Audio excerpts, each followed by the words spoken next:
ആ സ്ഥലത്താണ് അവര്. എല്ലാവർക്കും എപ്പോഴും ഒരു കൺഫ്യൂഷൻ ഉള്ള കാര്യമാണ് നവാസിക്കയാണോ നിയാസിക്കയാണോ മൂത്ത എന്നുള്ള കാര്യം. കാരണം നിങ്ങൾ 3 ആൺമക്കളാണെങ്കിലും ഞങ്ങളെ പോലത്തെ പബ്ലിക്കിന് അറിയാവുന്നത് നിങ്ങൾ 2 പേരാണല്ലോ ഫേമസ് ആയിട്ടുള്ളതും സെലിബ്രിറ്റി ആയിട്ടുള്ളതും. അപ്പൊ ഞങ്ങൾക്ക് കുറെ പേര് പറയും നവാസിക്കയാ മൂത്തതെന്ന്, കുറച്ചു പേര് പറയും നിയാസിക്ക. പക്ഷെ നിങ്ങളെ 2 പേരും എടുത്ത് ഇതിലാരോ മൂത്തെന്ന് ഒരു രീതിയിലും മനസ്സിലാവില്ല. മൂത്ത നമുക്ക് നവാസ്, വാസ്തവത്തിൽ മൂത്തത് അപ്പൊ നിയാസിക്കയാണെന്ന് ഇതോടെ മനസ്സിലായിട്ടുണ്ട്. സിനിമ ചിരിമ എന്ന് പറഞ്ഞിട്ടൊരു പ്രോഗ്രാം നമ്മുടെ മനോരമയില് ചെയ്തിരുന്നത്. സിനിമ ചിരിമ സിദ്ദിഖ് സാറാണ് അത് ചെയ്തത്. സിദ്ദിഖ് സാറിന്റെ ഒരു കോർഡിനേഷൻ ആയിരുന്നു അത്. അപ്പോ ഞങ്ങള് 2 പേരെയും വേദിയിൽ വിളിച്ച് വരുത്തിയിട്ട് അന്ന് ഹരിശ്രീ അശോകേട്ടനും ഞാനും നവാസും കൂടി നിന്നിട്ടാണ് കുറച്ച് കാര്യങ്ങൾ ഞങ്ങൾ പെർഫോം ചെയ്യുകയും ചെയ്തു.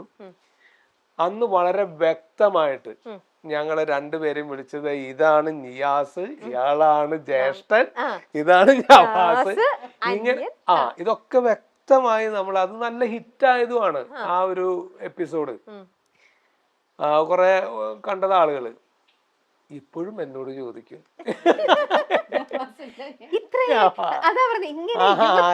ആരാ ജ്യേഷ്ഠൻ. അത് നവാസ് പൊതുവെ വാപ്പാടെ ഒരു ഹൈറ്റാ, ഞാൻ കുറച്ച് ഉയരം കുറഞ്ഞ രീതിയിൽ ഉമ്മാടെ ഒരു പ്രകൃതാണ് എനിക്ക്. നവാസ് കുറച്ചും കൂടി ഹൈറ്റും ഒക്കെ ഉള്ളത് കൊണ്ടും പിന്നെ ഫീൽഡിലേക്ക് ആദ്യം വന്നത്, അതായത് കുറച്ചും കൂടി ഫെമിലിയർ ആയിട്ട് ആളുകൾ ആദ്യമേ അറിഞ്ഞു തുടങ്ങിയത് നവാസാണ്. നവാസ് അന്ന് കലാഭവനിൽ ഉണ്ടായിരുന്ന സമയത്ത് നവാസിന്റെ ഒരു കലാഭവൻ ടൂർ കേസറ്റ് അന്ന് ഭയങ്കര ഹിറ്റായിരുന്നു. അങ്ങനെയാണ് ശരിക്കും നവാസ് എന്ന് പറയുന്ന ഒരു ആക്ടറിനെ ശരിക്കും കൂടുതൽ ആളുകൾ അറിയുന്നത്. യു എസ് എ ഒരു വേൾഡ് ട്രിപ്പ് ആയിരുന്നു അത്. അതിന്റെ ഒരു കേസറ്റൊക്കെ അന്ന് ഭയങ്കര ഹിറ്റായിരുന്നു. പിന്നെ നവാസ് സിനിമയില് വേഷങ്ങൾ ചെയ്തത് നവാസാണ്. നവാസ് എറണാകുളം ബേസ് ചെയ്താണ് അന്ന് നിന്നിരുന്നത്. നമുക്ക് കലാഭവനില് ഉള്ളത് കൊണ്ട്. ഉമ്മാടെ നാട് ഞാൻ പറഞ്ഞിരുന്നു, ഉമ്മാടെ നാട് പുല്ലേപ്പടിയാണ്. കലാഭവന്റെ ടൗൺ ഹാളിന്റെ ഇടയിലൂടെയുള്ള ആ ഒരു വഴിയാണ് ഉമ്മാടെ വീട്ടിലേക്ക് പോകുന്ന വഴി. അപ്പൊ നവാസ് അവിടെയാണ് കൂടുതലും എറണാകുളത്ത് ഉണ്ടായിരുന്നുകൊണ്ടും കൂടുതൽ സിനിമകൾ ആദ്യമേ ചെയ്തതൊക്കെ നവാസാണ്. അപ്പോ ഫസ്റ്റ് ഈ രംഗത്തേക്ക് വരുന്ന ഒരാളും പിന്നെ കാഴ്ചയിലും എന്നേക്കാൾ കുറച്ചും കൂടി ഹൈറ്റും കാര്യങ്ങളൊക്കെ, അപ്പൊ ഇയാളാണ് ജ്യേഷ്ഠൻ എന്നുള്ളത് എല്ലാവരും കൂടി അങ്ങോട്ട് ഫിക്സ് ചെയ്തതാ. അപ്പൊ നവാസിക്ക് ഇടയ്ക്കെങ്കിലും വന്ന് പറഞ്ഞിട്ടില്ലേ മനുഷ്യൻ നിങ്ങൾക്ക് പ്രായമായി ഞങ്ങള് 2 വയസ്സിന് വ്യത്യാസമുള്ളൂ. ഞങ്ങള് എടാപോട ടീമാണ്. ഈ പറഞ്ഞ പോലെ ഒരു ജ്യേഷ്ഠൻ ചെന്ന് അങ്ങനെ ഒരു റെസ്പെക്ട് ചെയ്തിട്ടുള്ള ഒരു സംഗതി, ഒരു ഫ്രണ്ട്ഷിപ്പ് രീതിയിലാണ് ഞങ്ങളുടെ ഒരു പോക്ക്. അപ്പോ അതിന് മാത്രം പ്രായം വ്യത്യാസവും ഇല്ലാത്തത് കൊണ്ട് ഞങ്ങളെ ഈ കണ്ടാലും ഞങ്ങളുടെ പെരുമാറ്റം കണ്ടാലും മനസ്സിലാവില്ല. അല്ലെങ്കിൽ ഇപ്പൊ എവിടെയെങ്കിലും പുറത്താണെങ്കിലും നവാസെന്ന് വിളിക്കുള്ളൂ ഞങ്ങള്. അല്ലെങ്കിൽ വേറെ വല്ലവർക്കും ഇക്ക എന്നൊക്കെ വിളിക്കുമ്പോ അല്ലെങ്കിൽ അങ്ങനെയൊക്കെ വിളിക്കുമ്പോ മനസ്സിലാവൂല്ലോ. ഇത് അതും മനസ്സിലാവില്ല. ഈ പ്രോഗ്രാമിന് പോണോടത്താണെങ്കിലും ഒക്കെ ആളുകൾക്ക് ഇത് ആരാണ്. എന്നാലും എന്തെങ്കിലും നവാസിക്ക് അങ്ങനെ പറഞ്ഞിട്ടുണ്ടോ? ഏയ് ഇല്ല. അവനെന്തിനാ അത് പറയാ? അങ്ങനെ പറയേണ്ട കാര്യമില്ലല്ലോ. അവനും കാണാൻ ചുള്ളനല്ലേ. അല്ല അതല്ല പറഞ്ഞ ചേട്ടനായിട്ട് നിക്കട്ടെ, എന്നെ കാണാൻ രണ്ടാമത് തോന്നട്ടെ, ഈ പറയുന്ന തെറ്റിദ്ധാരണ മാറ്റി കിട്ടുമല്ലോ. അപ്പൊ അങ്ങനെ ഓക്കെ. ഇനി നമുക്ക് മറിമായത്തിലെ വിശേഷങ്ങളും കൂടെ. മറിമായം ഇപ്പൊ എത്രയാ 14 വർഷം കഴിഞ്ഞു. ഞങ്ങളെ 2011 തുടങ്ങിയത്.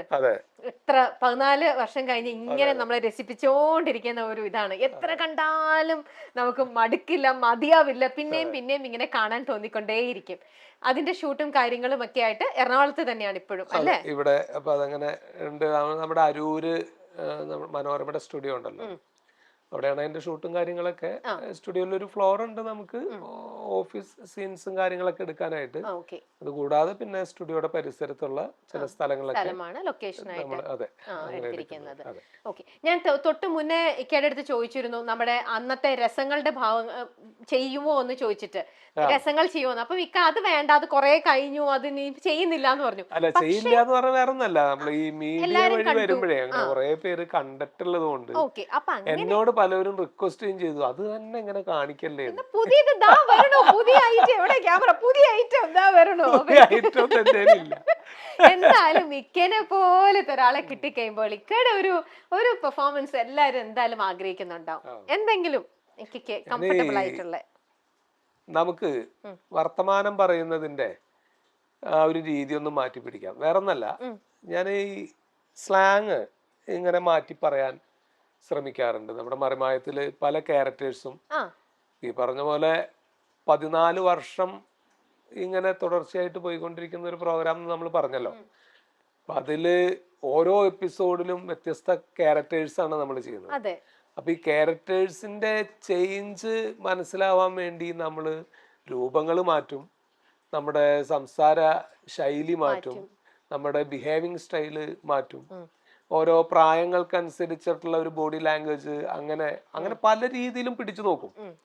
അപ്പൊ അതിൽ എനിക്ക് ഒരു കുറച്ചും കൂടി ഗുണം തോന്നിയിട്ടുള്ള ഒരു കാര്യം എന്താണെന്ന് വെച്ചാല്, ഞാൻ ഈ സ്ലാങ് മാറ്റി പറയുന്നതുകൊണ്ട് അങ്ങനെ കുറെ രക്ഷപ്പെടാം. ഈ പാലക്കാടൻ സ്ലാങ് ഞാൻ അതിൽ കുറെ ക്യാരക്ടേഴ്സിന്, ശീതളൻ എന്നുള്ള ക്യാരക്ടറും കോയ എന്നുള്ള ക്യാരക്ടർ, അങ്ങനെ 2 ക്യാരക്ടർ ഞാൻ അതിൽ ചെയ്യുന്നുണ്ട്.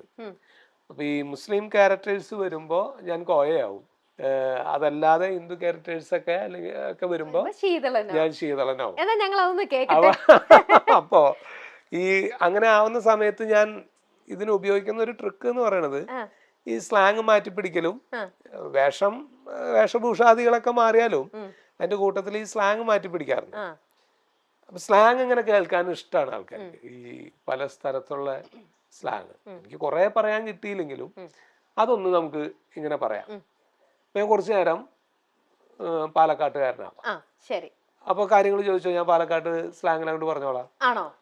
അപ്പൊ പാലക്കാട് മാത്രമല്ലോ, വേറെ ഒന്നുമില്ലേ? അതാണ് ആദ്യം പാലക്കാട് എന്ന് പറഞ്ഞാൽ ആദ്യം പാലക്കാടുള്ള കാര്യങ്ങൾ പറയാം നമുക്ക്.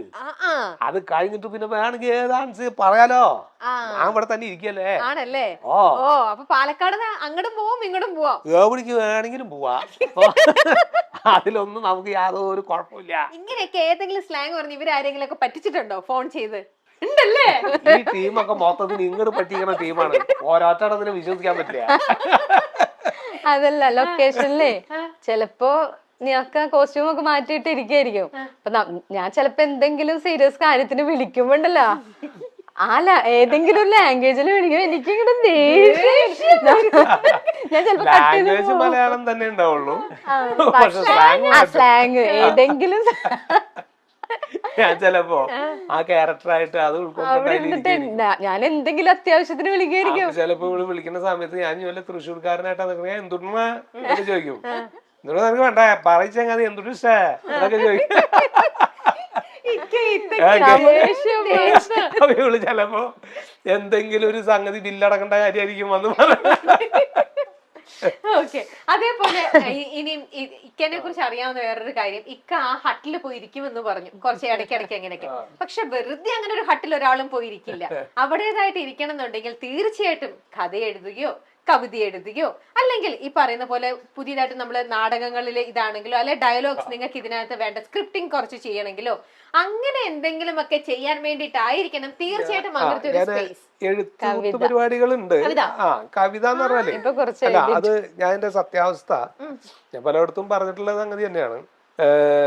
എനിക്ക് അക്ഷരത്തെറ്റ് ധാരാളം ഉണ്ടാവാറുണ്ട്. മലയാളം എഴുതുമ്പോ തന്നെ അക്ഷരത്തെറ്റ് ധാരാളം ഉണ്ടാവാറുണ്ട്.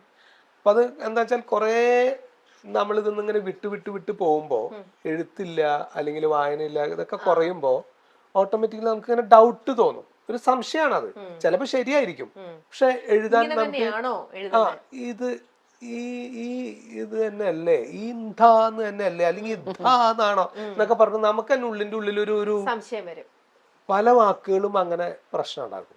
അപ്പൊ ഇത് നമ്മൾ എഴുതി കഴിയുമ്പോ നമ്മുടെ സുഹൃത്തുക്കള് അല്ലെങ്കിൽ ചില ആളുകള്, അറിവുള്ള ആളുകള് എന്ന് പറഞ്ഞാൽ ഭാഷാ പരിജ്ഞാനമുള്ള ആളുകള്, അവരുടെ കയ്യിലെത്തുമ്പോ നിയാസെ ഇതിന് അക്ഷരം ഇങ്ങനെയാണ് വേണ്ടത് കേട്ടോ, അല്ല ഇങ്ങനെ. അപ്പൊ എനിക്ക് അക്ഷരത്തെറ്റ് തിരുത്തി തരാൻ മാത്രമായിട്ട് ഒരു ടീം ഒരാളുണ്ട്.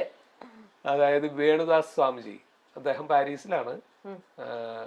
അദ്ദേഹം ഒരു ഭാഷാ പണ്ഡിതനാണ്, സന്യാസിയാണ്. അപ്പോ നന്നായിട്ട് വായിക്കുകയും എഴുതുകയും കവിതകൾ ഇതൊക്കെ ചെയ്യും. നമ്മളെ ഈ നിരൂപണത്തിനും നല്ല ശേഷിയുള്ള ഒരാളാണ്. അപ്പൊ അദ്ദേഹത്തിനെയാണ് ഞാനിത് ഇങ്ങനെ അയച്ചു കൊടുക്കുന്നത്. പിന്നെ എൻ്റെ ചില സുഹൃത്തുക്കൾ, നാട്ടിൽ ചില സുഹൃത്തുക്കളുണ്ട്, അയച്ചു കൊടുക്കുമ്പോൾ അദ്ദേഹമാണ് ഇതിൻ്റെ ഈ വാക്കുകളൊക്കെ പലതും തിരിത്തരുക. നമുക്ക് മലയാളം ആയതുകൊണ്ട് നമുക്കതെല്ലാം അറിയാമെന്നുള്ളൊരു ഒരു തെറ്റായ ധാരണ നമുക്കുണ്ട്. പലതും നമുക്കറിയില്ല. മലയാള ഭാഷയിൽ പല വാക്കുകളും ചിലപ്പോൾ നമ്മൾ എഴുതുമ്പോൾ തെറ്റും. ചുരുക്കം ഞാനൊരു കാര്യം പറയാം. ഇന്നിപ്പോ വയ്ക്കാം, അല്ലെങ്കിൽ ഇങ്ങനെ യാന്ന് ഉപയോഗിച്ചിട്ട് വരുന്ന ഇതില്ലേ, കാ യാ, ക യാ, അങ്ങനെ വരുന്ന വാക്കുകൾ ഉണ്ടല്ലോ. ആ വാക്കുകളിൽ യാ ഉപയോഗിക്കുന്നത് എവിടെയാണെന്ന് നമുക്ക് സംശയമാണ്. അതെ, അത് എല്ലാ വാക്കുകൾക്കും വേണോ? വേണ്ട. ഇപ്പൊ വാക്കുകൾ യാ വേണ്ട. വയ്ക്കാം എന്ന് പറയുമ്പോൾ അവിടെ യാ വേണം. അത് എങ്ങനെ നമ്മൾ തിരിച്ചറിയും? അത് സൗണ്ട് ചെയ്യുന്ന രീതിയിൽ നിന്നും അല്ല, എഴുതുമ്പോ എങ്ങനെ തിരിച്ചറിയുന്നോ? മനസ്സിലായില്ല. എഴുതുമ്പോ ഇപ്പോ നമ്മള് അതിനുള്ള ഒന്ന് രണ്ട് വാക്കുകൾ പറയാ. അങ്ങനെ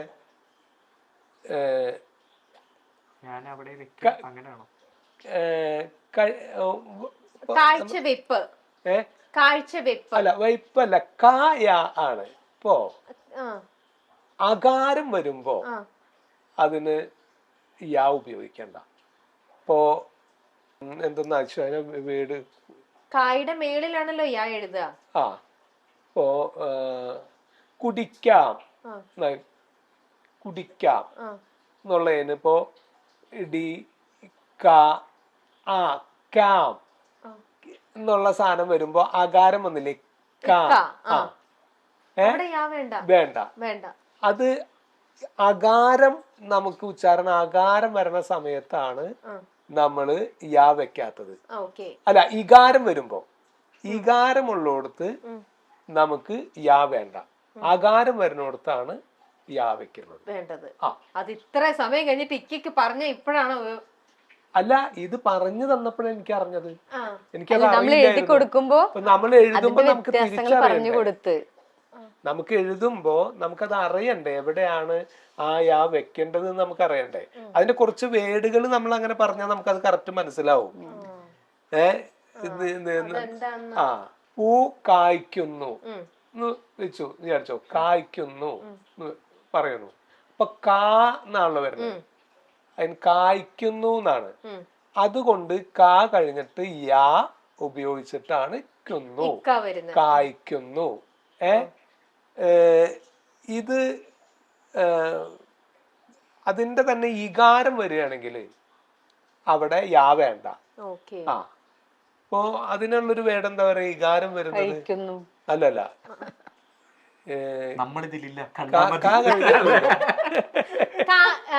കാക്കുന്നു, നിങ്ങളെ കാത്തു നിൽക്കുന്നു, കിതയ്ക്കുന്നു. കിതയ്ക്കുന്നു എന്നുള്ളതിനും യാ വേണം. ദാ കഴിഞ്ഞിട്ട് അകാരാണ് വരുന്നത്. കിതയ്ക്കുന്നു. പതിക്കുന്നു വേണ്ട, എന്നാണ് വരുന്നത്. പതിക്കുന്നു.